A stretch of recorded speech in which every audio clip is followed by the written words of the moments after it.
Tới mai thì dọn kiêng khắp. Rồi này rồi rồi mẹ tao tôi rồi khoa tan xa. Bởi dân khoa đề rồi. Ta mơ hiếp khoa dân ở đây hàng ta bơ min rõm. Ta lời mắc là bơ mơ brơ Giêsu Christo khoa tôi ơi mắt theo ô bồ mời giang. Seran torpan mừng klong tòa plu chú tru bơ klong tlau plu xa.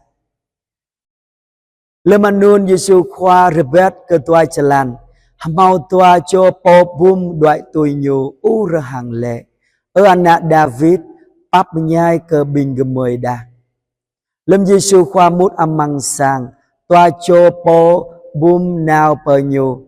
Hang Giêsu khoa lệ ke bing genyu. Gi tui gứt mơ cao tui ngạ ta lời anon. Genyu lệ khoa. Nun Giêsu khoa tét dỡ mơ ta genyu lệ ra. Chinh về cơ ghi tôi ghi đạo gứt lẽ. Mơ ta genyu plang dỡ. Giêsu khoa hép khiếp hăng genyu. Cơ đen về.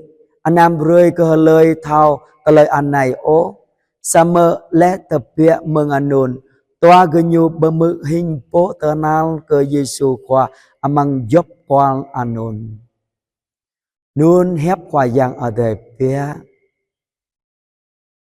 Thế mai tôi dọn kiêng khắp. Ta mự hép khoa yang ở đây lệ hằng ta rè này. Giêsu khoa bởi xoay rơi cơ toa cho bố bùm. Dòa cơ nhu tôi tlon Giêsu khoa hằng cơ vư rờ cao. Anak David bắp nhai cơ bình cơ mời đà. Do mừng brand đạo gứt toa cho bố bùm mình này. Giêsu khoa nhu bởi xoay lẽ rồi cơ nhu bút lệ tường. Do mừng brand đạo gứt khoa yang ở đây amra bật lại bình ta.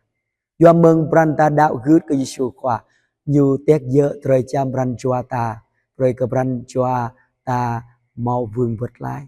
Trời cham ta lại mừng dốc ta lời rõ cả mình. Cơ vô rơ câu Giêsu khoa rồi cơ bình vì bằng bình ta một brand gứt cơ chấp nè nào. Tôi kêu hem toa bồ bùm mơ ta rè này. Nhu bút lệ tương do mừng brand nhu đạo gứt cơ Giêsu khoa. Nhu đạo gứt cơ chấp đấy Giêsu khoa. Nun Giêsu khoa bật xoay bởi cơ nhu dơ. Cơ vô rơ câu Giêsu khoa rê bật lại bình ta mừng ta lời rõ cả mừng trời chan ta. Hàng bật lại ta mừng ta lời số sát. Rồi cơ brand chua ta bưng ngắt chua ta vọp lại ta lời rần nục rần hòa. Giêsu khoa ta lắc tô gòn như rê như amra bật lại ta. Cơ vô rơ câu Giêsu khoa tìm brand gứt bình ta tu rơ mon. Hùng dư bởi cơ bình ta nà nào. Ta mơ ta mau brand gứt cơ chấp cơ Giêsu khoa nà nào mình. Ní khoa giang ở đây.